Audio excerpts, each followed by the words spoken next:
ఐబొమ్మ రవికి సంబంధించి another breaking news.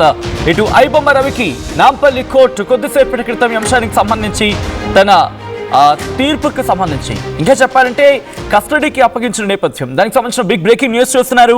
ఇటు ఐబొమ్మ రవికి పోలీసు కస్టడీకి అప్పగిస్తూ నాంపల్లి కోర్టు ఈ అంశానికి సంబంధించి అనుమతించిన సందర్భం 5 రోజుల కస్టడీకి అనుమతించింది Nampally court. Movie piracy, betting apps ప్రకటనలపై విచారించబోతున్నారు పోలీసులు. ఐబొమ్మ రవి ఆదాయం పైన కూడా ఇప్పుడు ఈడీ ఫోకస్ చేయనుంది.